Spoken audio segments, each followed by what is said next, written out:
Good afternoon and welcome to the Tuesday, February 8th of the year 2022 Insurance Subcommittee meeting. It is right now 1:30. Ms. Adams, will you please call the roll? Representative Subcommittee, Hicks, Kumar, Lafferty, Mitchell, Rudder, Smith, Terry, Thompson, Chairman Hawk. I am here. Thank you very much. The chairman detects a quorum. Anyone on the committee have any personal orders before we begin? Seeing none, as we stated in full committee, Dr. Kumar, it's wonderful to have you back. So glad to have you back, and certainly in the prayers of all of us, your family has been. So thank you so much. We do have a calendar before us. We have item number 1 on the calendar is House Bill 1925 by Chairman Boyd. Chairman Boyd, you have a motion and a second. You're recognized to tell us about the bill. Thank you, Mr. Chairman and committee. House Bill 1925 is a model piece of legislation that deals with the travel insurance industry. There was some regulatory uncertainty at the national level, and then the National Association of Insurance Commissioners and the U.S. Travel Insurance Association had created this model legislation that should bring some consistency and uniformity across the states. It's already been adopted by 18 states, and I think it's being carried in a lot of others this year. Mr. Chairman, I'll take any questions. Thank you very much. Any questions or comments for the sponsor? I'm sure there'll be a lot more in full committee. Chairman Kumar, you are recognized. Well, thank you, Mr. Chairman. It's a very detailed bill. I think that'll be okay if we can want to wait until full committee for a sort of a detailed primer on this. I tried reading it, but it's a lot to digest. Thank you. Chairman Boyd, you're recognized. I'm happy to go into whatever detail we need to as well. So, Chairman Boyd, you're recognized. Thank you, Mr. Chairman. And Chairman, we do actually have Duke DeHaas that's here today that I think is on the list. If you'd like a very detailed explanation, he is here today if you'd like to go out of session and hear from him. It's the bill of the committee. I don't necessarily want to repeat it, but then again, some of us need repetition. Chairman Kumar, Chairman Boyd, it's a consensus on the group that if you've got the words, we've got the time. So I will introduce for the committee, and I'll allow you, once you get the microphone on, I'll allow you just for the record to introduce yourself to us, give us your name, who you're with, and I'll say it in the beginning, Duke DeHaas is with us from Alliance Partners. Mr. DeHaas, you recognize. Please, we'll go out of session. Mr. DeHaas, you are recognized.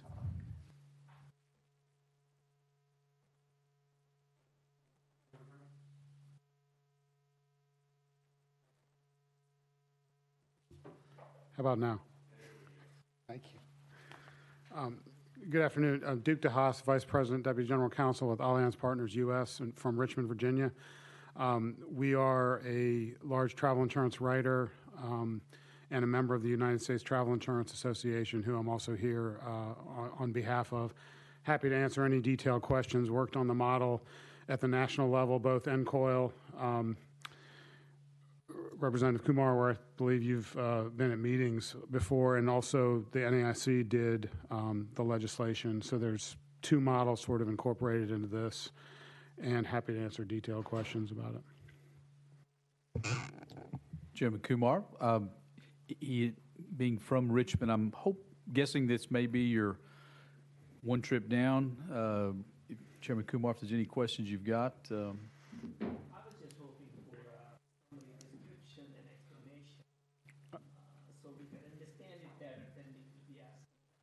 Sure, I'm happy. Oh, sorry, may I respond? You're recognized.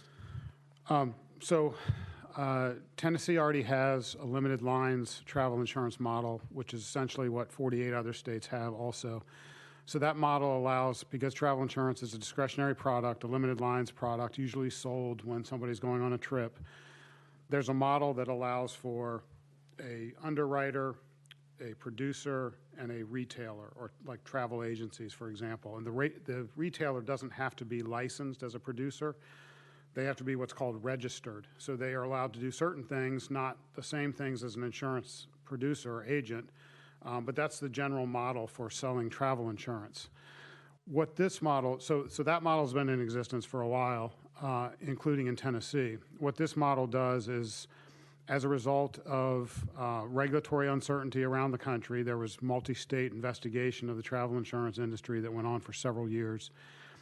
It was deemed necessary to have, because of the ambiguity, because of the, I guess, disputes regarding laws, whether they applied to travel insurance or not, both NCOIL and the NAIC decided to go through their legislative process and establish a model law that would govern things like common definitions for the industry, how premium taxes are paid, sales practices prohibited and permitted, how travel insurance gets filed as a product with a department.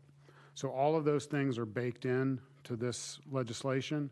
They were heavily debated. Every word was debated. I think I sat through 30 meetings over the course of a couple years. And so, again, I'm happy to go into detailed parts of the bill. I don't want to take up too much time, but I can certainly answer any questions about what's being addressed. And that's sort of the framework that's being set up and being proposed to be put into Tennessee law. Chairman Kumar. Thank you, Mr. Chairman. So you've described the regulatory and administrative functions that are being altered, and I think there are implications to taxation also. My interest would be, how does it affect the individual consumer or person who's going to travel? How does it affect our constituents? Thank you. Sure. So there's several different things. So there's 10 different disclosures are built into the bill that are provided to the consumers, either at point of sale or at during the process, and it could be right after the product is sold also. So travel insurance, unlike many mandatory products like auto and home in many states and health, nobody has to buy it, but people also get what's called a free look period. So 10 or 15 days after you purchase the product, you can return the product and get the full refund of your money, no questions asked. So certain things are provided with the policy, certain disclosures are provided prior to. So for example, something that was heavily debated at the national, not debated, but brought up at the national level are pre-existing condition exclusions. So again, travel insurance is not a health insurance product. It's a discretionary inland marine product. So it's primarily trip cancellation, trip interruption, lost baggage, but it does have some things like emergency medical coverage, repatriation, and such. So for pre-existing conditions, which are generally excluded under most travel insurance policies, our company has a product whereby you can waive the exclusion if certain conditions apply. So if you buy the policy within 2 weeks of when you buy your trip, and you're able to travel on the day you bought your policy, then the pre-existing condition exclusion can be waived. So essentially that covers so that people don't buy a $10,000 cruise and then a week before they know they're not going, so they buy a travel insurance policy. It's usually 5% of the overall trip costs. So then they turn in their claim and we have to pay them $10,000 for what they paid $500 for. So some of those little conditions are baked in to get rid of the pre-existing condition exclusion, so you can waive that. But the regulators at the national level and at NCOIL said, this is something that we've heard come up, consumers complain about it. We want to make sure people know about that exclusion, if there is one in the policy, prior to purchase or when they purchase. So consumers have an opportunity when they're buying the product to see that there's going to be a potential pre-X with the policy, and they can click on it. Similarly, one of the things that came up during the travel insurance, the multi-state investigation, was opt-out sales. Our company hasn't done them since 2010 when the federal government outlawed them. But some other companies were doing it. That was an issue for a number of the states. Opt-out, I don't know if everyone knows, opt-out is you're going through a booking path and the box is already checked. And if you don't do something, you're going to be purchasing something. So opt-out is not permitted. So consumers can't get stuck with a policy they don't want. And so that's another example of a consumer protection. There's some others too. Those are a couple of examples. In general, for consumers, It isn't changing the market. It is clarifying some things. Like I said, we weren't doing opt-out before, so it's writing that prohibition into law. But I believe consumers were being protected, and this is providing more certainty in the law for what those protections actually are. By pre-existing condition, you mean a pre-existing medical condition that flares up during travel and creates liability for you? And the second question, does it also include emergency medical transport? Yes, so on your second question first, yes, so travel insurance policies could have an emergency medical transport. So I went on cruises with my family every year at Christmas for a while. At one point, we saw somebody medevaced off a ship, so our policy would cover something like that. To your first question, pre-existing, so it's defined differently depending on the company. Ours has I think a 4-month look-back period, essentially meaning if you've been treated for something within that period, we don't know what those risks are that you carry. There's no individual underwriting. It's not like life insurance or health insurance. So you come into the product with whatever conditions you already have. So yes, if it's a flare-up of some sort of physical condition that you had within that 4-month period, that would potentially be excluded. As I noted, usually you can get that waived with most of our products under the conditions I said. Thank you, Mr. Chairman. Thank you. Thank you, Chairman Kumar. Thank you, Mr. Haas. We do have a list that started, and I will go to Representative Smith. You're recognized. Thank you, Chairman, and thank you for addressing us. One question I have, and I do support the bill. I want to thank Chairman Boyd for bringing this, but knowing that travel insurance has increased in its use as people go on trips and cruises, and just like the purchase of insurance for tickets and for other venues, if you wouldn't mind, inform the committee on how, and assure us that there aren't new exemptions as it relates to COVID policy, because what we're seeing, especially in the travel industry, is people are saying that if you test positive, then you're not going to be able to go. We want to make sure that there's not any carve-outs that would allow travelers to be denied their refund or their insurance coverage in the case of some sort of a COVID policy that's outside of their control. Thank you, Mr. Chairman. Mr. DeHaas, you're recognized. Thank you. Thank you for the question. So if I could talk just about COVID for a minute. So travel stopped in 2020, and travel insurance purchases stopped, but the claims kept coming for quite a while. So our company, for example, we lost a lot of people, employees, because of days of negative revenue, essentially. Fortunately, it's come back around.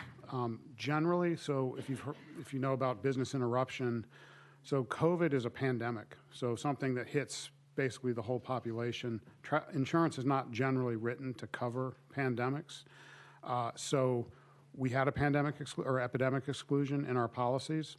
So when COVID hit, first of all, fear of traveling is not a reason to have coverage under your policy either. So lots of people had claims and lots of people didn't have coverage. What our company did was we made certain what were called accommodations. So people who got COVID when they were on their trip, we didn't have to cover them. I know the insurance department is here. This was something that I think departments generally knew about. You're generally not supposed to pay claims if it's not covered under your policy because there can be solvency concerns the other way. We did that because we knew our customers were hurting. We also paid refunds outside of the 10 or 15-day period. So tens of millions of dollars were paid that didn't have to be paid. What we did in the interim also, and other companies did this as well, it's not just Allianz, we developed what's called an epidemic endorsement. So I checked before coming here. It has been filed with the department. It's been approved. It's in the market in Tennessee. So people who go on a trip and get, they can buy our policy and have coverage now. So even though I said earlier, typically a pandemic can't be covered, we figured out how to price it and such so that people can get coverage. It's not universal for every single thing, but people will have coverage if they get COVID while they're on their trip or they get quarantined, for example, them specifically, and have to stay in a hotel for a week while they recover, for example. hope I'm answering your question. COVID is not actually the subject of this bill, but I wanted to address the topic because it's obviously come up a lot. You recognized? Thank you, Chairman. So you can tell the rock tumbler is up here trying to smooth the rocks out just a minute. So what I hear you say, for the record, is that because this is not a state that business interruption insurance would cover COVID. Because a lot of people are buying travel insurance under the idea that should something happen and the trip be canceled because of COVID, or if I develop COVID and I'm told I can't board the ship because I test positive, even though I'm asymptomatic. So you're telling me that any travel insurance really does not cover that, but you all are making some type of provisions in your specific company, but that's not the model legislation. Would that be a fair statement to make? Yes, that's a fair statement to make. I think trying to distill it down, didn't mean to confuse the issues with business interruption. I would just say it's similar in terms of that type of insurance with travel insurance, that a pandemic would typically not be covered. We figured out, and I think other companies have done this too, that it's probably 4 to 5% more expensive to buy it, but you can buy that epidemic cover, that epidemic endorsement that will give you that coverage. Otherwise, and it sort of would be true generally, and it's true even if you buy the epidemic endorsement, make sure you read the policy, you know where you're going beforehand. If you're working with an agent or a producer, ask those questions, certainly on the front end. Thank you. Thank you, Chair Lady. Chairman Hicks, you are recognized. Thank you, Mr. Chairman. I think our guest has already kind of alluded to this, but I'll ask this one more time. So as far as this legislation goes, this really doesn't change the way we currently do things in Tennessee. Is that correct? Mr. DeHaas, you recognized. That's correct, Representative. And I mentioned premium taxes, and I probably shouldn't have. Whenever people hear that, it's like, uh-oh, there's a money grab here, we're losing revenue. It's codifying the practice that currently exists for premium taxes as well. Okay, thank you very much. Thank you, Mr. Chairman. Thank you. I will ask, and forgive me, I think I pronounced the name of your company incorrectly, Allianz? It's Allianz, Mr. Chairman. Allianz, forgive me. I okay. Obviously sounds French, so I appreciate that. We asked a couple questions earlier in the audience. Tell me a little bit and share with me, and again, this may already be in practice, but just to give us an idea of the industry, who is the agent selling the product? Are we looking at the travel agent? At what level is someone selling the product? So thank you, Mr. Chairman. The structure generally is there's an insurance company or underwriter at the top. There's a limited lines travel insurance producer. It could be a fully licensed producer, and then there's a retailer. Typically, the product is sold at the retailer level. So it's typically, if it's electronically, which a lot of travel insurance is sold that way, there would be an offer box where our offer is made to the customer who's on American Airlines, who could be a travel retailer. It could also be done through a travel agency, like a mom and pop, in a strip mall selling it. So that's the basic structure. The retailer is sort of making the offer. There's a producer who can answer questions from a licensee level, and then there's the insurance company with the financial backing who's underwriting the policy. Thank you very much. Thank you. Any further questions or comments from members? All right, Mr. DeHaas, thank you very much for enlightening us on the industry and answering our questions. So thank you so much. Thank you, sir. Appreciate it. Without objection, we will go back into session. Any questions or comments for Chairman Boyd? Chairman Boyd, we are hopeful that you memorized everything that Mr. DeHaas just said. Just in case he cannot come back from Richmond next week, you will be quizzed on this once again in full committee. So, question has been called on the legislation. All those in favor of sending House Bill 1925 to full insurance committee, please signify by saying aye. Aye. Anyone opposed, please say no. The ayes have it. Your bill moves forward. Thank you, Mr. Chairman and committee. Thank you. Any other business to come before the subcommittee? Seeing none, we are adjourned. Thank you all.